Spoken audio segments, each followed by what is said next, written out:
Hello viewers, DSC కోసం ఎదురు చూస్తున్న అందరికీ ఆంధ్రప్రదేశ్లో ముందుగా కంగ్రాచులేషన్స్ చెప్తున్నాను. ఎందుకంటే ఒక 5 ఇయర్స్గా ఎదురు చూసి నోటిఫికేషన్ పడితేనే జాబ్ వచ్చినంత సంతోషంగా ఉంటుంది. అయితే నేను డిఎస్సి నోటిఫికేషన్ కన్నా ముందు టెట్ నోటిఫికేషన్ గురించి మీకు డీటెయిల్స్ ఇవ్వాలనుకుంటున్నాను. ఎందుకంటే టెట్ అనేది చాలా ఇంపార్టెంట్ ఎగ్జామ్ డిఎస్సికి ముందు. ఇది క్వాలిఫైడ్ ఎగ్జామ్ కాకుండా దీంట్లో వెయిటేజ్ అనేది మనకి 20% ఇస్తారు. ఈ 20% వెయిటేజే మనకి జాబ్ని లిస్ట్లో ఎవరు ముందు ఉండాలి వెనక ఉండాలి అనేది ఈ 20% వెయిటేజ్ అనేది మనకి చాలా హెల్ప్ఫుల్గా ఉంటుంది. సో ఇంకో బెనిఫిట్ ఏంటంటే టెట్ ఎగ్జామ్కి ప్రిపేర్ అయిన వాళ్ళకి ఇప్పుడు ఇచ్చిన నోటిఫికేషన్ ఎగ్జామ్ అటెంప్ట్ చేసిన వాళ్ళకి డిఎస్సి రాయడానికి కొంచెం కంటెంట్ అనేది దగ్గరగా ఉంటుంది కాబట్టి మర్చిపోకుండా ఈజీగా డిఎస్సి ఎగ్జామ్ అటెంప్ట్ చేయడానికి అదొక బెనిఫిట్ అనమాట. అయితే ఈ టెట్ నోటిఫికేషన్ అనేది మనకి February 8న ఇచ్చారు. ఇది టోటల్గా ఆన్లైన్ ఎగ్జామ్, ఆబ్జెక్టివ్ టైప్లో మనకి ఎగ్జామ్ ఉంటుంది.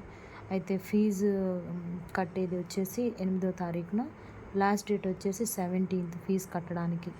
ఫీజు వచ్చేసి 750 రూపీస్ ఉంటుంది అందరికీ కూడా. పేపర్ 1, పేపర్ 2 వాళ్ళు 2 పేపర్లు రాయాలనుకున్న వాళ్ళు రెండింటికి విడివిడిగా 750 రూపీస్ అనేది పే చేయాల్సి ఉంటుంది గవర్నమెంట్కి.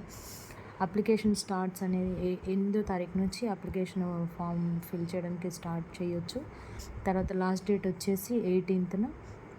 హాల్ టికెట్స్ వచ్చేసి February 23rd నుంచి మనం డౌన్లోడ్ చేసుకోవచ్చు. ఎగ్జామ్ డేట్ వచ్చేసి February 27th నుంచి March 9th వరకు ఈ టెట్ ఎగ్జామ్ అనేది కండక్ట్ చేయడం జరుగుతుంది. ఫైనల్ రిజల్ట్ వచ్చేసి March 14th రిజల్ట్ అనేది ఇవ్వడం జరుగుతుంది. అదేవిధంగా క్వాలిఫైయింగ్ మార్క్స్ వచ్చేసి టెట్ ఎగ్జామ్లో ఓసీ వాళ్ళకి వచ్చేసి 60% మార్క్స్ అనేది, బీసీ వాళ్ళకి వచ్చేసి 50% మార్క్స్, ఎస్సీ ఎస్టీ వాళ్ళకి, ఫిజికల్లీ హ్యాండిక్యాప్డ్ డిజబిలిటీస్ ఉన్న వాళ్ళకి, ఎక్స్ సర్వీసెస్ మెన్ ఉన్న వారందరూ కూడా 40% మార్క్స్ అనేవి వస్తే క్వాలిఫైడ్ అయినట్టు. అయితే ఇందులో ఓన్లీ క్వాలిఫైయింగ్ మార్క్స్ వల్ల మనకు ఉపయోగం లేదు, కానీ క్వాలిఫైయింగ్ మార్క్స్ కన్నా కూడా మనం ఎక్కువ మార్క్స్ స్కోర్ చేసుకుంటే మనకి ఎక్కువ వెయిటేజ్ అనేది డిఎస్సిలో మనకు కలుస్తుంది. డిఎస్సిలో మనం కొంచెం తక్కువ మార్కులు వచ్చిన ఈ వెయిటేజ్ అనేది మనం కొంచెం ముందుకు నడిపిస్తుంది అనమాట. ఇక సిలబస్ ఎగ్జామ్ ప్యాటర్న్ వచ్చేసరికి ఎగ్జామ్ ప్యాటర్న్ టోటల్ 150 మార్క్స్కి అనేది ఉంటుంది. 150 మార్క్స్కి 5 సబ్జెక్ట్స్ ఇస్తారు. నేను పేపర్ 1A గురించి చెప్తున్నాను, ఎందుకంటే నేను ఎస్జిటి కాబట్టి, నేను డిఎడ్ చేశాను కాబట్టి వీళ్ళకి నేను టిప్స్ అనేది ఇవ్వడం జరుగుతుంది, గైడెన్స్ అనేది ఇవ్వడం జరుగుతుంది. ఇందులో 5 సబ్జెక్ట్స్ ఉంటాయి. Child development and pedagogy. ఇది వచ్చేసి మనకి ఎడ్యుకేషనల్ సైకాలజీ అనే సబ్జెక్ట్ ఉంటుంది డిఈడిలో. దాన్ని తరోగా చదివితే మనకి ఈ సబ్జెక్ట్ అనేది అర్థమవుతుంది. తర్వాత లాంగ్వేజెస్ వచ్చేసి మదర్ లాంగ్వేజ్ అనమాట, తెలుగు కానీ హిందీ, ఉర్దూ, కన్నడ, తమిళ్, ఒరియా ఇలాంటివి మదర్ లాంగ్వేజెస్. తర్వాత లాంగ్వేజ్ 2 వచ్చేసి ఇంగ్లీష్ 30 మార్క్స్కి ఉంటుంది. Mathematics 30 marks, environmental studies 30 marks. Mathematics మాకు రాదు అని భయపడడానికి ఏం లేదు. నాన్ మ్యాథ్స్ వాళ్ళందరూ మేము మ్యాథ్స్ కాదు అంటే, ఇంటర్లో బైపీసీ తీసుకున్న వాళ్ళు మేము నాన్ మ్యాథ్స్ మాకు రాదు అని భయపడుతూ ఉంటారు.